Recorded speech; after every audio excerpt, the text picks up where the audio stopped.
Chelsea Green Publishing presents Terra Viva by Vandana Shiva. Read by Sudha Bhuchar. Chapter 1. Looking Forward, Looking Back.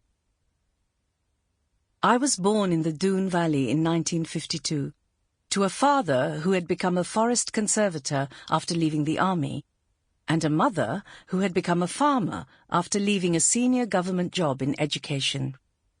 My parents had met during the war, and when my father proposed to my mother, she agreed to marry him if he eventually left the army and if she could continue to work.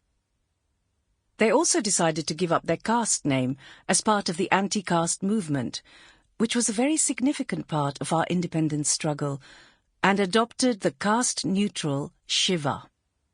Mother was posted in what became Pakistan after the tragic partition of India in 1947. She survived, miraculously, but she had become a refugee. Refugees of partition were rehabilitated. Shopkeepers got shops, employees got jobs, farmers got land. Instead of taking up a government job equivalent to what she had lost, my mother decided to get rehabilitated as a farmer.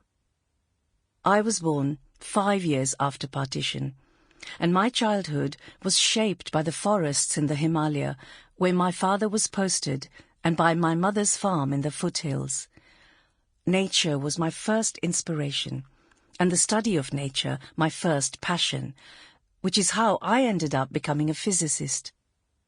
My most intimate memories of childhood are the sights and sounds, tastes and smells of the Himalayan forests where I grew up. They became my physical and intellectual cradle.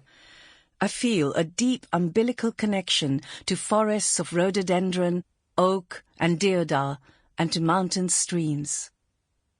We lived in Chakrata when I was born, and later moved to Nainital, Pithoragarh, Tehri, Uttarkashi and Dehradun, which my parents decided to make their home. Today, these Himalayan regions are an independent state called Uttarakhand, the mountain state. The British had annexed several Himalayan districts in 1815, mainly to exploit their forest wealth. Pine, called cheer locally, was felled on a large scale to make sleepers for railway lines. The entire catchment of the river Ganges falls in my region.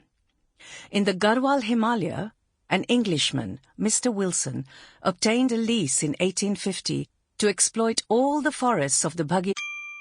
Sample complete. Ready to continue?